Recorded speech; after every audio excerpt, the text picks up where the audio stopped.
Well, I'll just say hello, and I'm going to disappear in a moment. And Perfect. to leave Evette to tell you all these, amazing stories that you'll love. Just quickly though, my name's Carly Spooner. I'm here in Sydney from the Wellness Empowerment and Training Institute.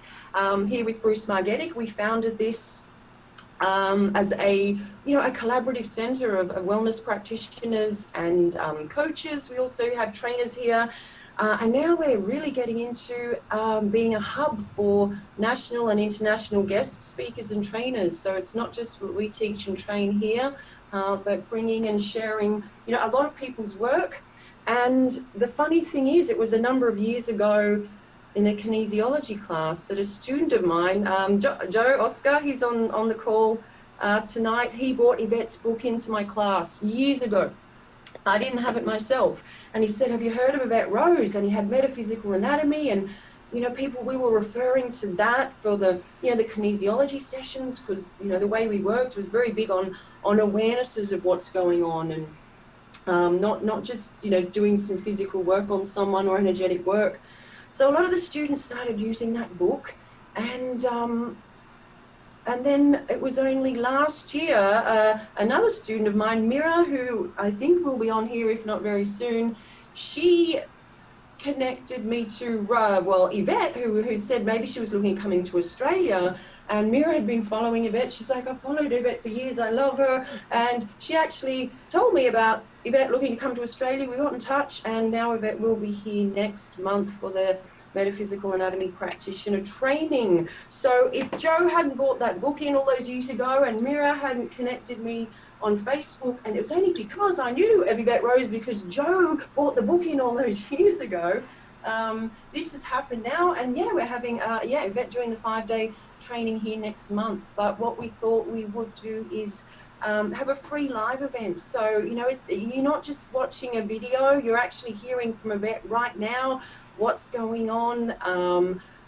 Whether you've heard of the book or not, you're going to get a lot out of this, whether you're looking at studying more or just, there's things that a lot of it can share with how you can apply and use any of this knowledge in your everyday Thank you life. for having me. Thank you so much. So that's where we're at.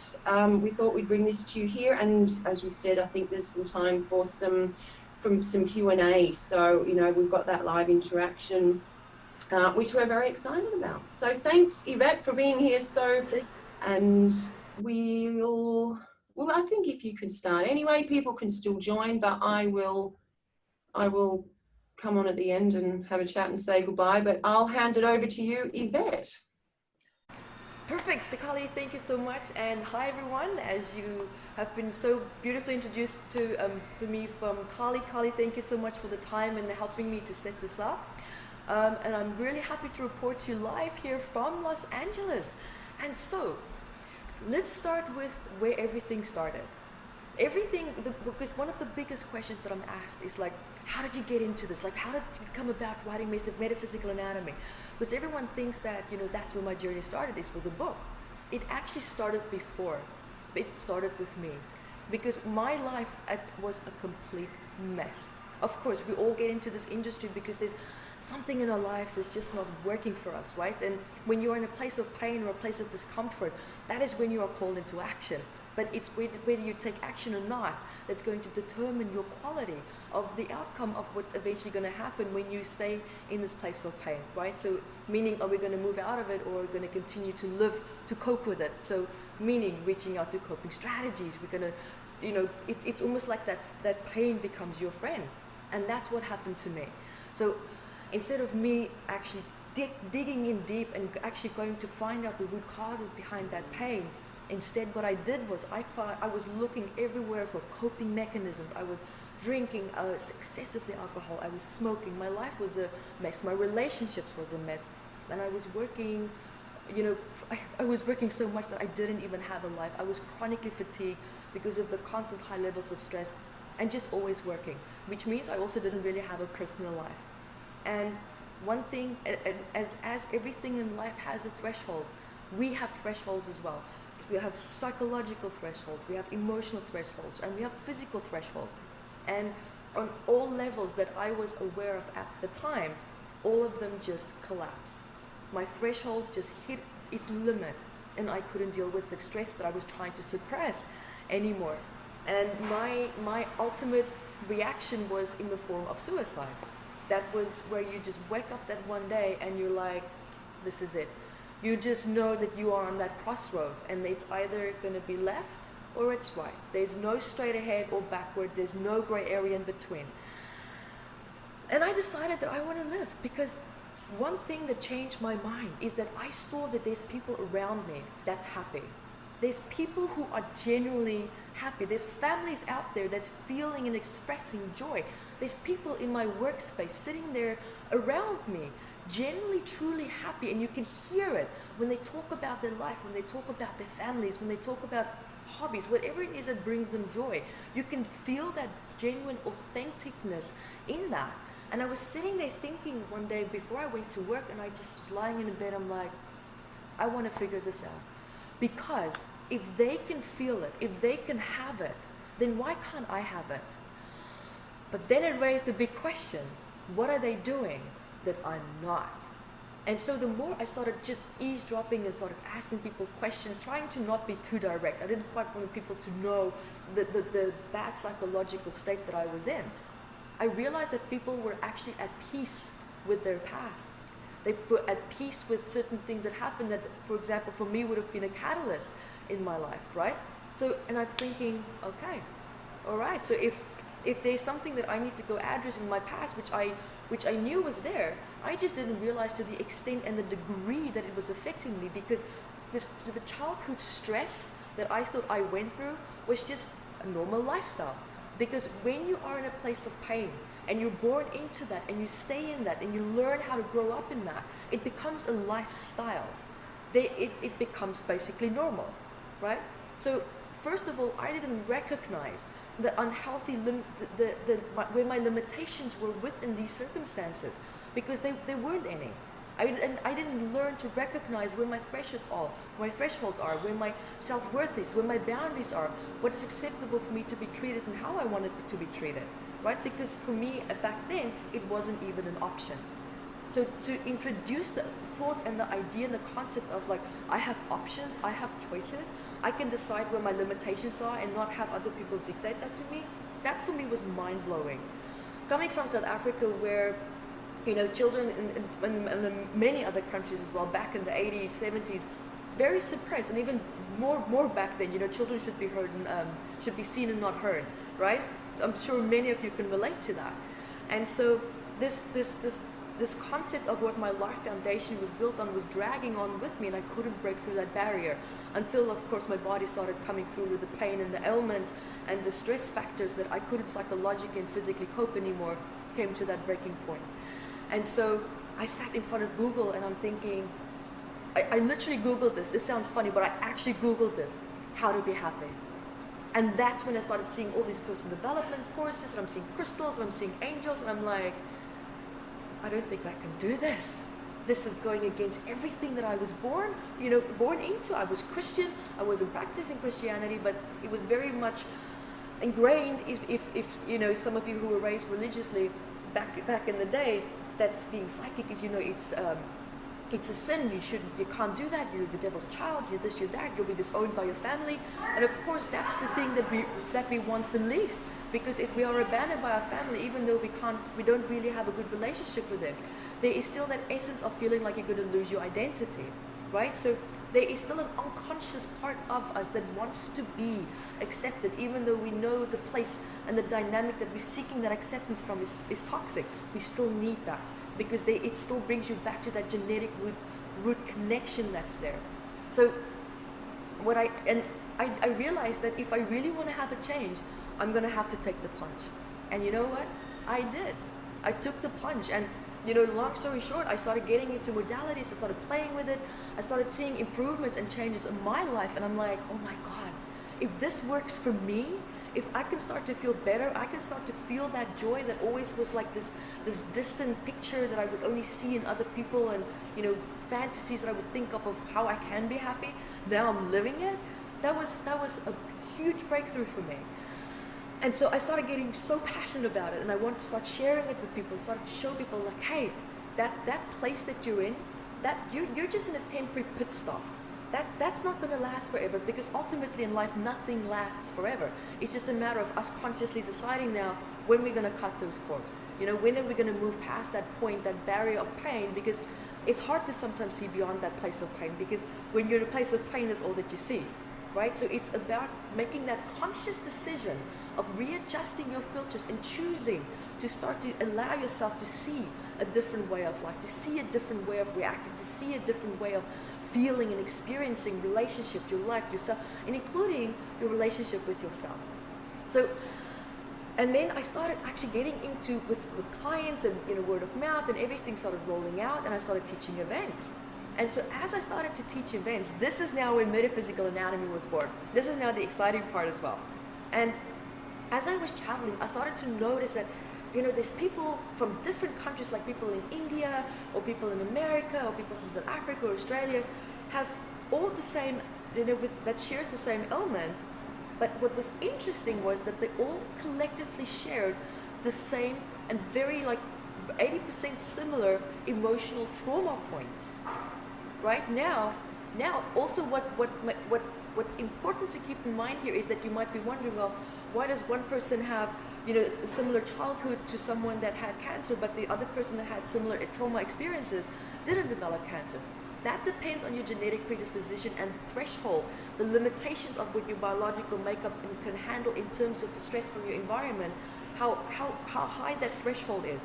Now that all depends on your genetic predispositions. So, but what I did find for the ones where the threshold has been where your cup is pouring over, where that threshold has been broken, for example, with people with cancer, we all know that, you know, generically speaking, that resentment is, for example, behind that.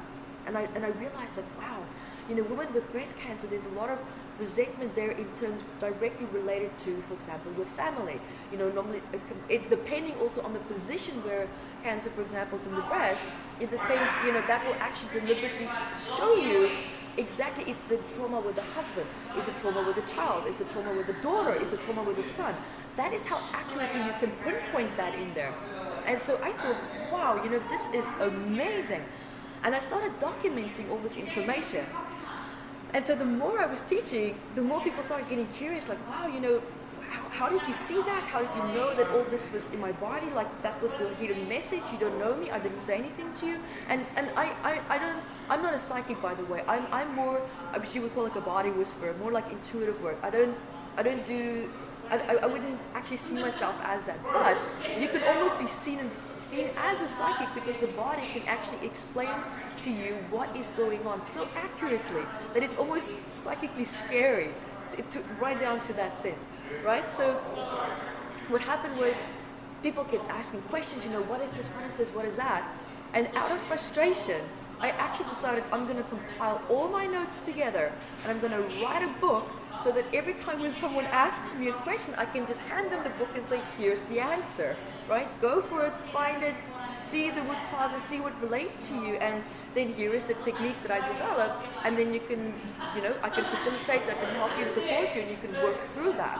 So that's how Metaphysical Anatomy started. No pun intended to become an author. I had no, you know, wanting to reinvent the wheel, because I knew there were other books out there. So it was more something just for me and for my events, that I could share my research with, and also just get that information out of my head. Talk about insomnia, right? You know, all this information, ideas that I had, I just needed to get it out. And so with this book, I realized, wow, this is actually an amazing tool that is really helping people and supporting them and helping them to understand the language of the body. So that's what was really important for me, is to help people to reestablish the relationship with the physical body, because the physical body is the very thing that we are avoiding.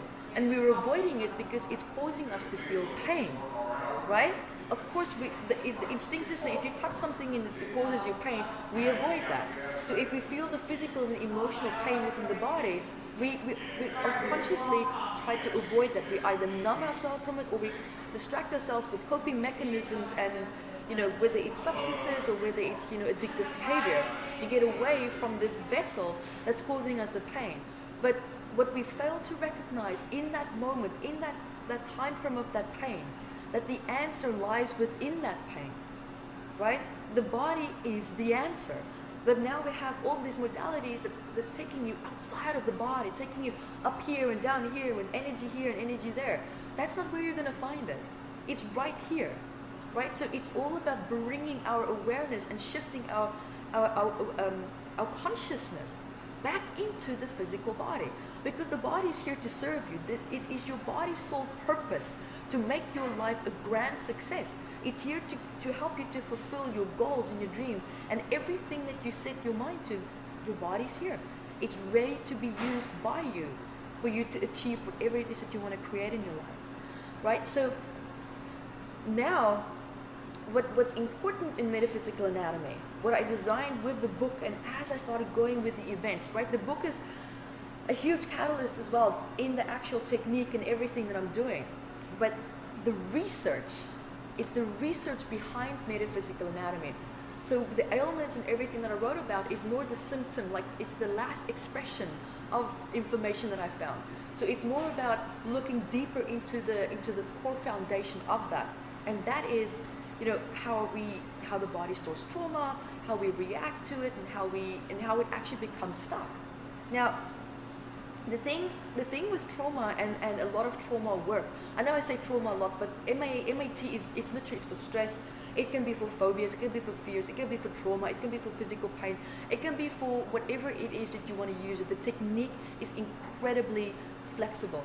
And the reason why metaphysical anatomy is so flexible is that what I learned in my research is that we store trauma collectively. Every person, doesn't matter from what continent you are, we store trauma exactly the same way. We store trauma biologically the same way. And that means we can reverse it the same way if we know what the sequence is of how the trauma is stored, right? So that's where I hit the jackpot, because I started to see, the more I started to working with people, I started to intuitively see how the body's responding when certain things were acknowledged, where you shifted your awareness to certain parts in the body. And I'm like, this is amazing, right? To know this information where the body has like this exact mathematical sequence of reacting, and it's like, what more do you want? That there is your answer. Now it's just figuring out the logistics of how to work with that and how to turn that into an understandable and relatable technique that anyone can grasp and understand. And so one of the things that how can I say it? I just want to backtrack here because I'm getting so excited, just want to backtrack here for 1 minute. One of the main things in metaphysical anatomy as well that I stand by incredibly strong is that I don't believe in modalities that causes you to relive trauma. I don't speak ill or trash modalities at all, but this is one aspect that I detest, because it is not necessary, and I'm going to explain why. So let me just explain as well how I got to this topic though. So where metaphysical anatomy, the technique really came into play, where I realized, wow, this is now coming full circle, this is ready to be shared, was when I actually went to a practitioner quite a few years ago, and I wanted to work on sexual abuse trauma and things that happened in my childhood, all these things that happens to most of us basically, right? So, and what happened was this woman took me back to a trauma point, and I relived it. And she couldn't get me out of the traumatized, activated state. And I'm sitting there, and I'm crying. It was horrific. It literally felt like everything was happening all over again. And I said to her, make it stop. And unfortunately, it triggered her trauma, because she went through the exact same trauma as what I did. And I'm sitting there, and I'm like, and I realized I need to end this and go find help somewhere else, because she's not going to help me. I can see she's sitting there like a deer with the head it's like stuck in headlights, completely blank. So I ended the session. I went home. I called a friend, as we do in a crisis, right? I called a friend and I said to her, listen, I'm going to read these simple steps to you, step by step by step. And I want you to go talk me through this, because I was crying so much. I couldn't see anything in front of me except just tears, because it literally was a big trigger. And she took me through everything step by step, and within 10 minutes, the trauma cycle in my body gently completed, and it was over. And it never ever came back again. And it was in that moment where I realized, this is it. This is it. You know, if this is something that you can work on, and you can, you don't have to relive trauma. Oh my God, what good news, what amazing news for people that's been through horrendous times. And now they can really gently heal from that without having to go back to looking at, you know, what this person did to them and what they felt, their emotion, what they physically felt during certain times of moments of emotional trauma and pain in their life, right? So, and that's where and also the other aspect that I wanted to quickly just throw in there before I move on about reliving trauma. Here's the thing that people don't realize, and this is also why I speak up so strongly about it, is that we are familiar with the concept neurogenesis, right? Neuroplasticity is more like the New Age word for it, but the proper science word for it is neurogenesis. Now you see, the market is scattered with neurogenesis events. Learn how to promote neurogenesis. Learn how to, you know, build the limbic system, because that's where neurogenesis takes place, by the way, in the limbic system, in the emotional brain. Guys, we don't need to learn how to do that. We've been doing it since thousands of years. It's been happening all along. We're just waking up to it, right? So let's just put that out there. So now the beauty of this is that we can retrain and reprogram our mind. We can build new neural pathways in the limbic system. But the problem is, here's the problem. In order to rebuild new neural pathways, a certain amount of stress is needed to release a chemical and a hormone that can reprogram a neural pathway in the synapses. But what can happen is that there's also something that I call in metaphysical anatomy negative neurogenesis. So when a trauma takes place and it's so severe, you can actually build new neural pathways that holds that trauma in place, right? So now you're going through a healing session that's designed to help you to heal and release, but you're actually anchoring in a brand new neural pathway with that trauma in there, right? So, and this is, it blows my mind that people don't see the connection there sometimes, and where they still take people and, you know, students and clients through processes that extremely traumatizing. And that's what metaphysical anatomy is for. You don't have to relive your pain to heal the pain. That is not needed. You don't have to go back to a memory in order to heal something. And here's the beauty, because now here's why also emotions, you've heard me already talk about the limbic system. Emotions are incredibly important during MAT, because that is one thing that is real. That is one thing that you know that you are feeling, and that is an emotion. You know when you feel angry. You know when you feel sad. You know when you feel happy, right? You know that. Now, thoughts, memories, or memories that we think happened, these are vague feelings, not knowing or understanding, or sensations, should I say, not quite knowing where they stem from. Emotions are the same, but emotions are a clear-cut indicator of where you are at, what you're feeling. Now, the reason why we focus on emotions as well is because that's connected to the limbic system, because that's where the neural pathways are for the emotion, long-term emotional memory as well, and that's what we want to calm down. We want to relax that. But then we also have the reptilian mind, which is the instinctive responses. And those in the reptilian mind, I know the reptilian mind is just, the instinctive response is in much more in other areas in the brain, but in MAT we specifically address the reptilian mind. So what happens is that emotions and instinctive responses start to form associations with each other if certain patterns are constantly repeated. And so now what happens is, you know, a certain strong emotion that's connected to, say for example, sadness is connected to the hiding instinct, right? And if that pattern is repeated enough, we build a neural pathway. So every time when a sadness is felt, regardless of what the sadness is, it spontaneously triggers the hiding instinct. That's why a lot of people might say, every time when I feel sad, I just want to hide, you know, I feel vulnerable, I don't want to go out, I don't want to see people. That's because your hiding instinct is now switched on. And sometimes what happens is that instinctive response, it doesn't stay, it doesn't switch back off again.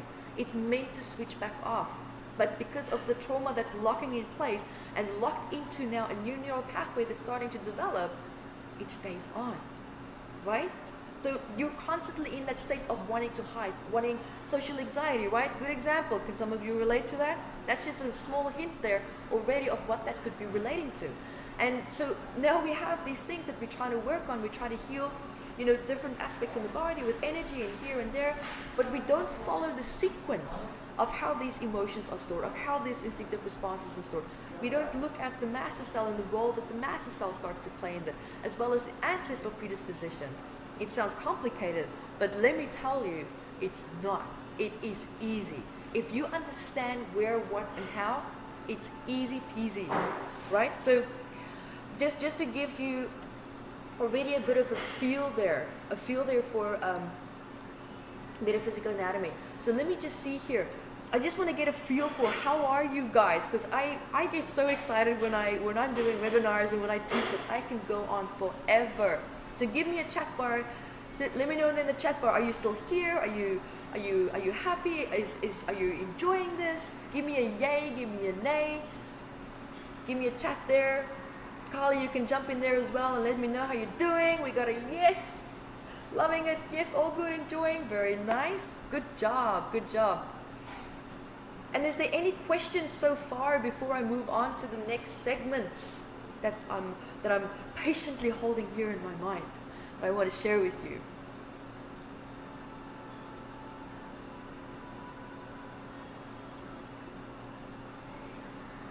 Let's go on. Nice. I love it. Loving this. Yes, enjoying it. Perfect. So here's the thing.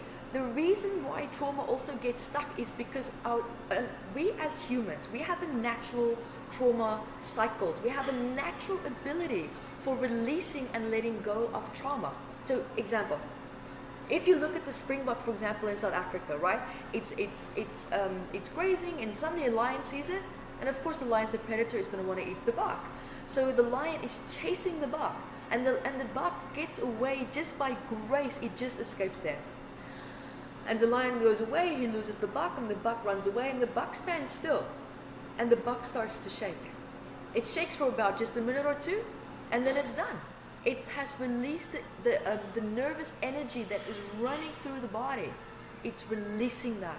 That is called a trauma cycle completing itself, right?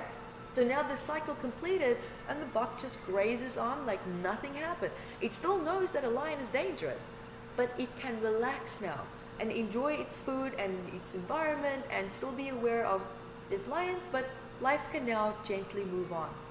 We also have natural healing abilities, right? And also cycles completing. But the fact that we can't complete a trauma cycle is the reason why our healing abilities get stuck, right? Because one eggs on the other. So say for example, what are our trauma cycles? Crying is a really good trauma cycle completing. But look at the shame, look at the disgust, look at the vulnerability that we are associating with the natural healing ability. Crying is healthy. Guys, we're meant to cry if something is upsetting or if you feel a burst out of emotions. That is a cycle completing. Hyperventilating, that's another cycle completing. Sometimes when we go into shock, when something is so shocking or we were in an accident, the body starts to shake. That's a trauma cycle completing. It's normal. It is natural. It is when these cycles are interrupted, that is when the trauma locks in place and it becomes a solid memory. It becomes a solid memory. That is where you start seeing the negative neurogenesis, is what I would call it. That's an MIT term, by the way. You're not going to find it on Google. That's an Evette thing. It's an Evette-ism. So what happens is that, say for example, let's use car accident. Someone was in a car accident, they didn't get hurt, but they get out of the car, they are hysterical. You can see that they're of course extremely distressed. And then you get the paramedics, and here they come and they put a blanket over the person and they calm down. That is the worst thing that you can do to someone, because you just locked in that person's trauma. That person's body didn't have time to complete the cycle. The comfort should only come after the cycle has completed.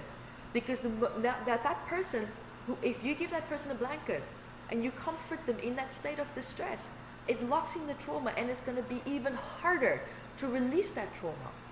If you look at someone, for example, that was able to sit there and cry and scream and let it out, and then put the blanket on them, you wouldn't even need to do a session with them. And this is coming from research and statistics that I've seen after having worked with thousands of people one-on-one. That's just one example to give you that it's so incredibly important that if you're going to shock and you feel your body shivering or shaking, let it shiver, let it shake. There's really beautiful demonstrations that I've also done that you can go look at YouTube. Metaphysical Anatomy on my YouTube channel under demonstrations, where I have students where I do demonstrations with, and they start to just gently. It doesn't have to be violent shaking, but she was, for example, just gently shaking. That was her body releasing a trauma cycle gently, very gently, right? So this is us now shaming the body for having a natural cycle and process. We're shaming it for actually trying to help us to complete the trauma, because no, we have to be conditioned. We have to, we have to heal this way. We have to, release trauma that way. We can't show emotions. Forget about even trying to release it, right? So that's where the coping mechanisms comes in, because the body can't do what it needs to do. So of course it's going to look for an outlet, right? It's a recipe for addictions, for example. It's a recipe for anxiety, because you have all of these different kinds of emotions that's coming up, and you're suppressing it, and you have instinctive responses coming up that's now coming in conflict because the body's not acting out on it. That's now coming into conflict. Now you have this mess, this emotional cosmic mess taking place inside of you, and it's coming out in the form of anxiety. That is why anxiety can be so complex to heal in many modalities, because now you're trying to figure out, where does it come from? My God, good luck, right? Because it is a good question. Where did it start? So, and metaphysical anatomy, again, that's why emotions are so important. I always bring it back to the emotions, because that is one thing that you can feel. So I will not name modalities again. I love certain things, because there have been modalities that saved my life. Honestly, it really did. But if you look at the modalities where there's just talking, right? You just talk and you talk and you talk. Yes, it can be incredibly helpful, and it helped me when I was a child. It was very helpful for me. But here's what also can go wrong. I can't tell you how many people I have done sessions with where they are trying to heal something that never happened to them. And here's why. Now we have an emotional trauma, right? We know something happened, and I know that you can relate to this. There's something that happened, but you just can't put your finger on it, right? You just don't know what it is, but you can feel it, and that is what makes it real. Now here's the tricky part.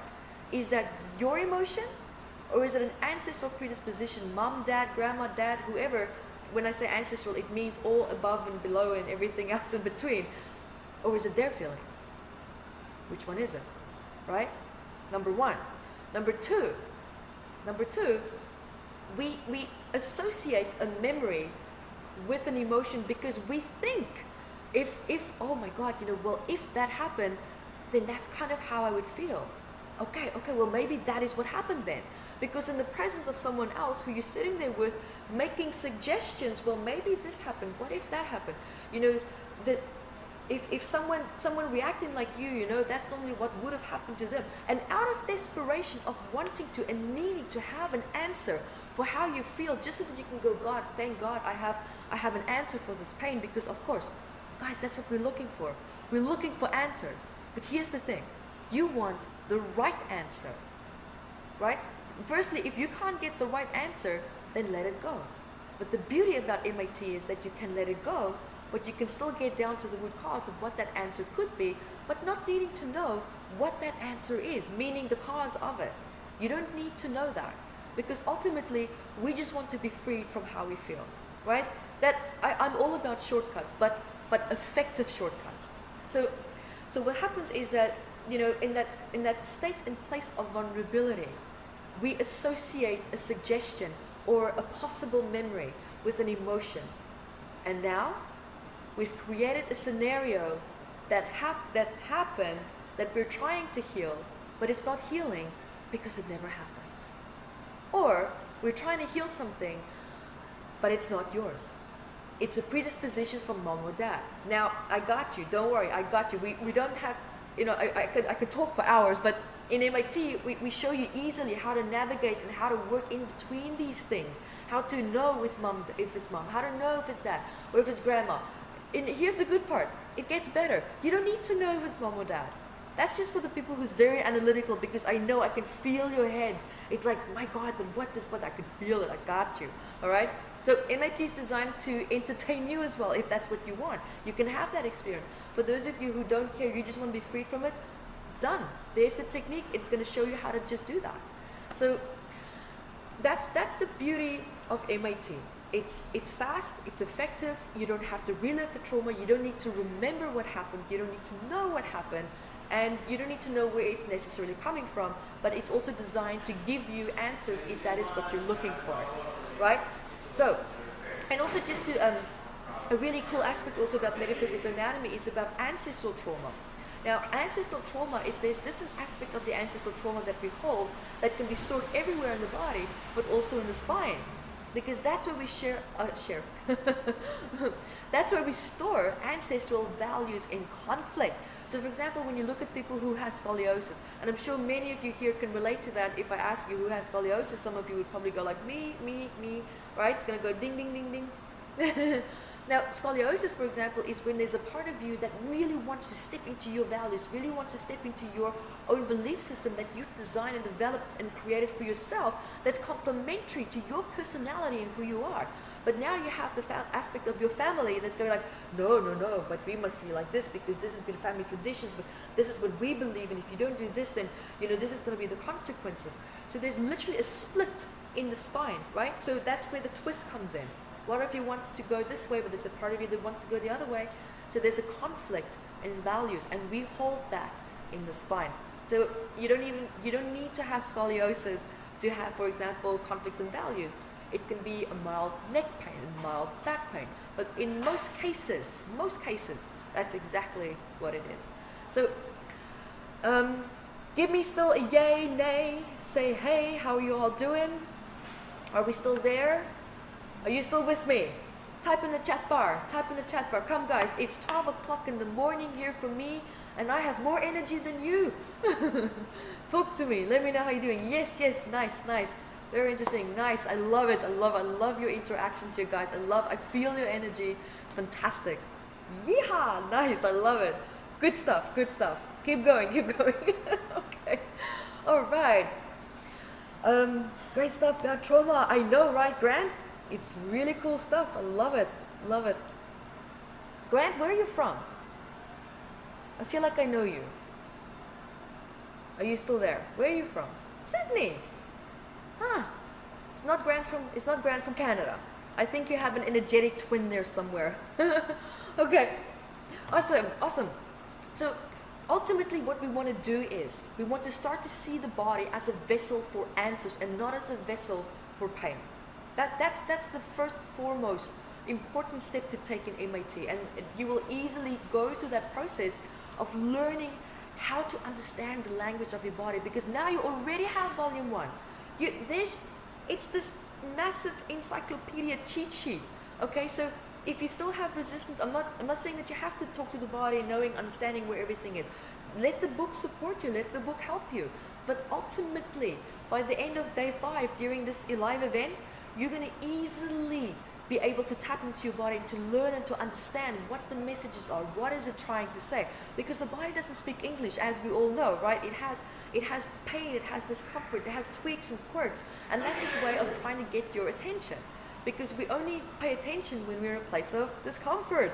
That's when we really go like, okay, we need to do something about this. My leg is really sore, my neck is really hurting. What's going on there? And also one other thing that I promise you, if you think that you're intuitive, think again, because your intuition is going to explode.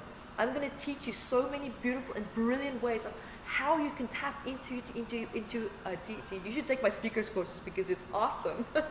How you can tap into your intuition and just explode it and see what's going on in the body, messages that you'll start hearing, feeling, seeing, and sensing coming forward that you've never even dreamt of that you could.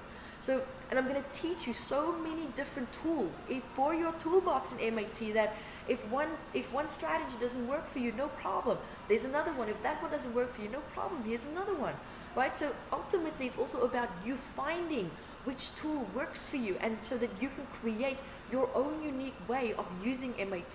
Because it's not like a standard technique that's given to you and say, okay, now if you don't like it, well, tough, you have to make it work. That's not metaphysical anatomy, right? It's designed to be flexible with you and for you to tap into your greatness and to support yourself or to support someone else. Because in MAT, during this live event, you can become an MAT practitioner if you want. That is optional, right? So, and if you would just want to become your own best practitioner, perfect. This technique is also for self-healing. You'll learn how to work on yourself, which is actually really easy. And so people ask me, and they're like, how does metaphysical anatomy work? And here's the cool part. So I'm gonna start by using an example. I'm sure all of you have, you've met someone or you've seen someone from a distance, and you could feel, you just knew that this person was either really angry or really sad, or there was something off. You just knew, right? That is because our mitochondria, or mitochondria, every country pronounces it differently, okay, so bear with me. That's a little energizing cell in the master cell. Those cells are constantly communicating with other people's cells. That's where we communicate.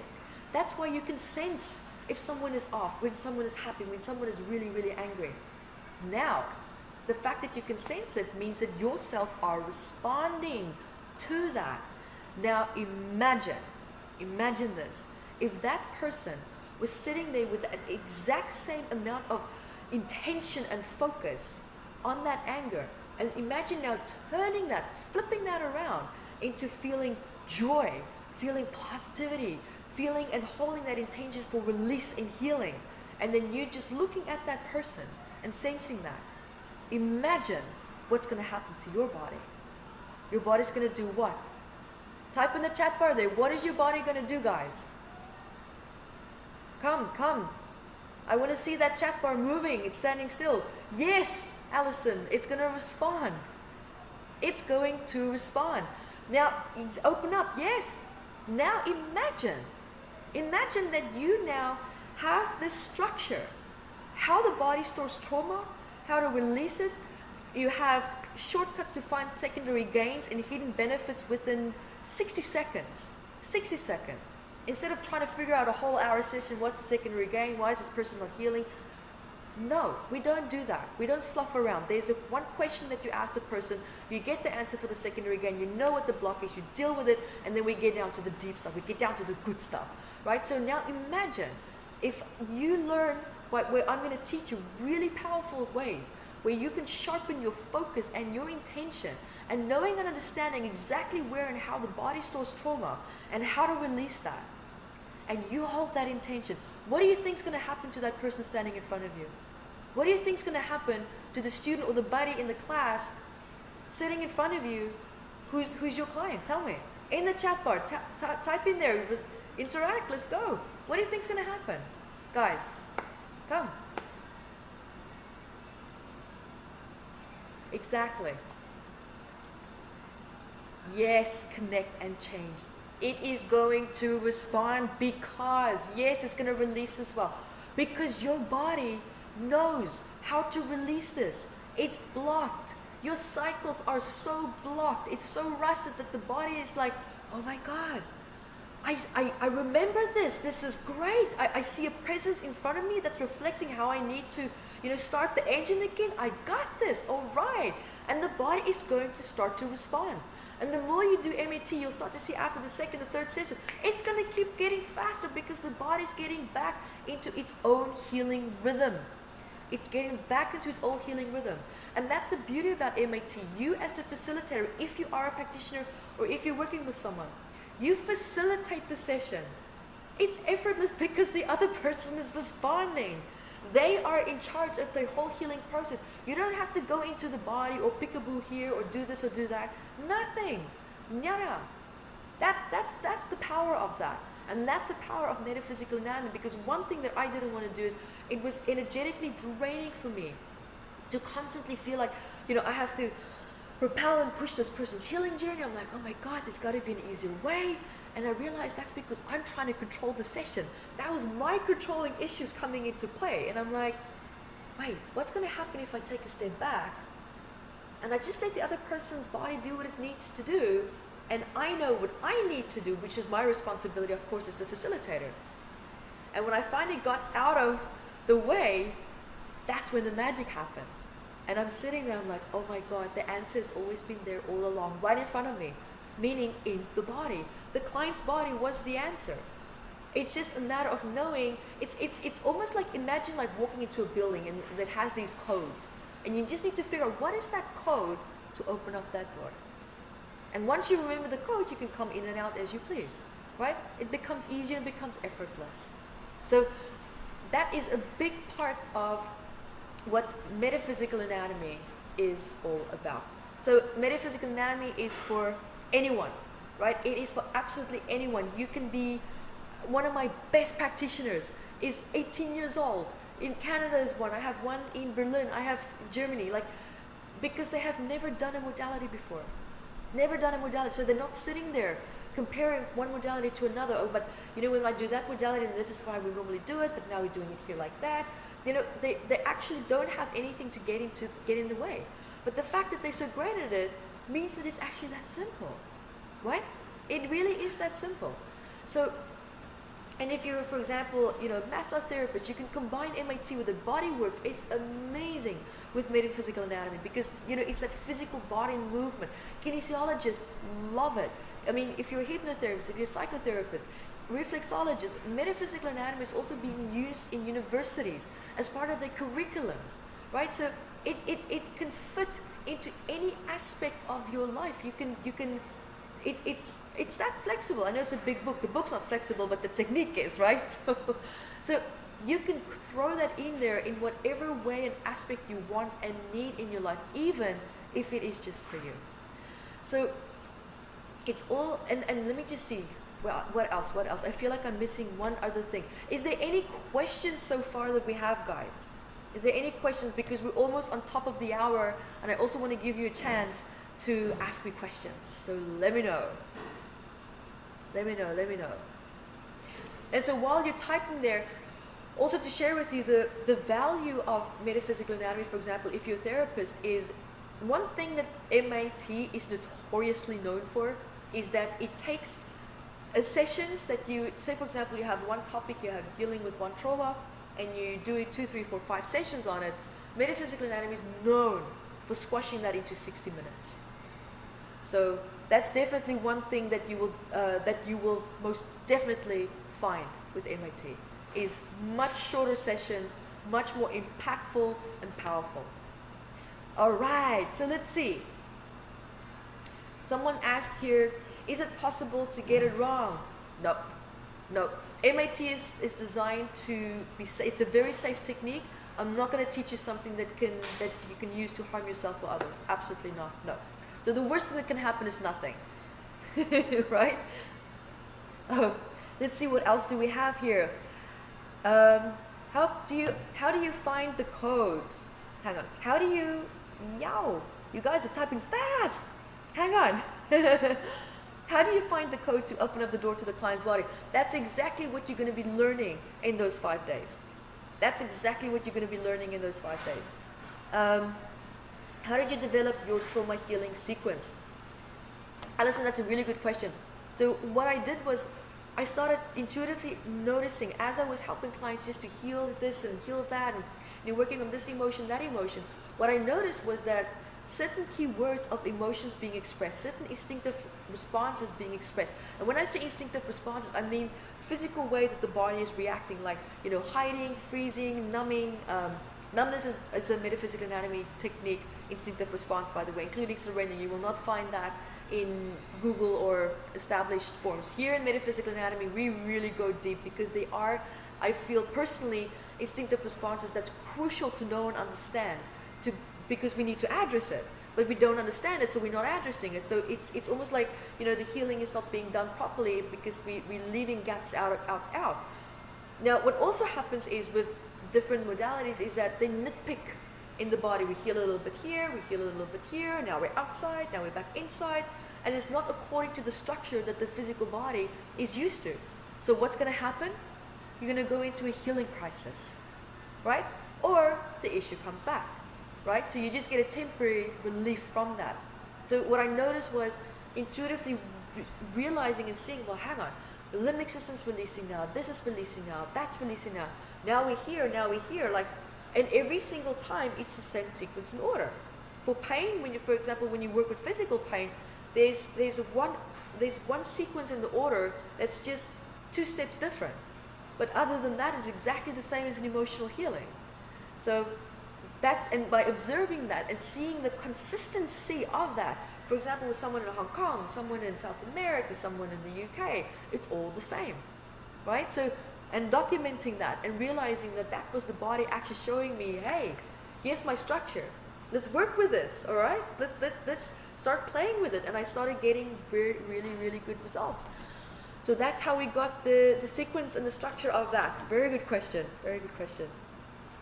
What if your mind takes over and you can't feel the emotions? That's very rare. No, we don't have issues like that in MIT. And I understand that, you know, that could be seen as an issue. But for example, what would be happening in that moment is that you're in a state of numbness. That's why I threw the word numbness in there when I was talking about instinctive responses, because we see numbness as an instinctive response because it's a coping defective, it's actually defective, yeah, because it's not really helping you, right? But it's a reactive response where you can't feel. Now, there is a very easy way that we have to get you out of that state, to get back into the emotions without having to relive it, right? Very creative ways to work around that. So that's the least of your worries, all right? That's the least of your worries. And we also have ways to actually keep the computation neurons, which is where we sabotage sessions, especially the client. We have fun ways to keep those computation neurons busy so that the client can stay focused with you on the actual session. And we'll also be working on, for example, the mirror neurons, you know, looking at how depression plays a role there, how you can instantly see a profile of a person, what they are like, their emotions, their personality, what they like, what they don't like, what the relationship like with the mom, with dad, everything by just working with the mirror neurons. It's absolutely fascinating how the brain works. It's fascinating. So we're going to have a lot of fun with that, a lot of fun. Does the client need to know what they want to work on to do a session? Well, here's the thing. We don't randomly walk around telling people, hey, I think you look a little bit off. Maybe we should do a session on you, right? People come to you because they're in a place of discomfort, right? People will never come to you just because they want to sit there and chat with you. I mean, they can, but I wouldn't entertain that as a practitioner, right? So people normally come to you with an intention. And if people don't know what that intention is, then you know, you need to decide if you're a practitioner whether that's the kind of clientele that you want, or if you want to work around that. We have easy questions in MIT to quickly get down to the bottom of that, right? So we got you covered on that one too. Let me see here.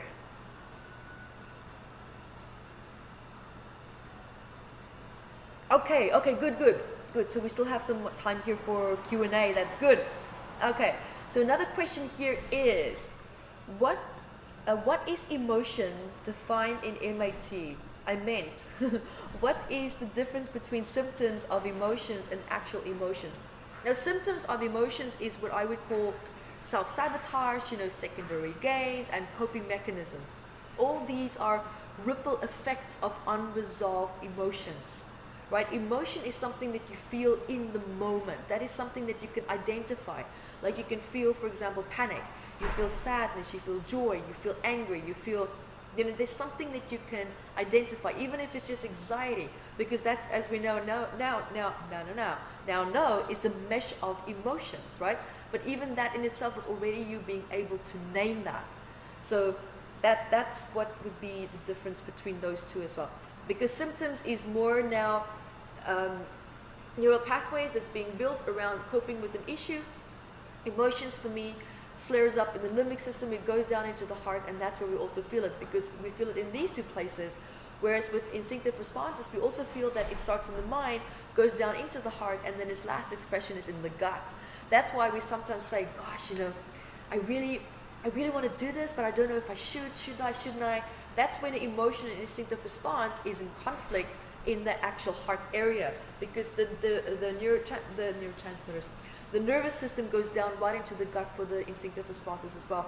So the heart area is shared with emotions and instinctive responses, meaning survival responses. So let's also see what else is here. Is there any modality that MAT does not work well with? You mentioned memory therapy. Would that be EFT or that type of work? Can you do distance work with the client? Number one, yes, you can do distance work with MAT. Absolutely. I've done that so many times. It's easy and it's a lot of fun as well. Look, ultimately, I would also highly recommend that people do not mix modalities, because here's the reason why. You're telling the body, hey, do MAT. Now, hey, do this modality. No, hey, do this modality, all in one session. And the body's like, what do you want me to do? It's healing and releasing in all different scattered directions. Imagine like 10 fireworks going off randomly in different directions. There's bound to be a clash, right? So the body goes into overwhelm. It's going to go into a healing crisis. So if you want to do a MAT session, do an MAT session, but finish it. And then do another modality. And finish that modality. And then do another modality. And then finish that modality, right? No healing modality is designed to coexist with other healing modalities unless it's physical, like body work in MAT, fantastic. Reflexology in MAT, fantastic. You can do those two together at the same time. They're not in conflict. Let me see here. Do you usually work on one trauma at a time? Well, pretty much, yeah, because look, if you look at belief systems, right? Belief systems is like you can have thousands different of beliefs, hundreds of different memories connected to one traumatic event. So look at what actually happens when you address that one traumatic event. This whole tree with all these leaves and branches collapses. Whereas if you start, working with beliefs and pulling this belief and you're doing this and you're trying to heal that one memory, you're snapping off twigs off of a really, really big tree with deep roots into the ground. Just to give you a fun metaphor there. I have health issues I'm working on, but not interested in becoming an MAT practitioner right now. Would you recommend the 5-day course, or rather a few one-on-one sessions with one of your good practitioners? Honestly, my advice to you would be learn to become your own best practitioner. Learn to become your own master and your own creator, and get back into the driver's seat of your life and take full control back of your body, because the worst state of mind to be in is to feel like life is happening to you, because life ultimately is not happening to us. Life is an experience, and you can continue to control that experience if you can control the vessel that we perceive as the culprit that's causing the pain, which it's not. But because we feel it, we try to avoid it, and we try to, reach out to other people or to other to other coping mechanisms, because we ourselves don't want to go there. Now, here's the thing. It's okay to not want to go there on your own. Absolutely. But there is a sense of empowerment, knowing that you can jump in there if needed. So I'm going to let you sit with that. Sit with that and see how that feels to you, right? And then you decide, because then your gut feeling will go yes or no, right? If someone is on a lot of medication with severe stress, can MAT still work? Yes, it can. Yes, it can. So what I like to do there is I do like to, have an idea what the kind of medication is, let the client's doctor know that they're, addressing alternative therapy, so that you can, and see if, you never know, the doctor might be open to cooperating with you, so that, they can help you with the monitoring, because a doctor must be responsible for that. We as practitioners cannot be responsible for it. but there is a lot of fun ways that you can work around the numbness of the medication and the toxicity also of the medication, because normally it's that toxicity that also numbs the emotions, right? Very good, very good. All right, everyone. Kali, do you have anything that you would like to add or contribute or say? Because this has been a very good webinar.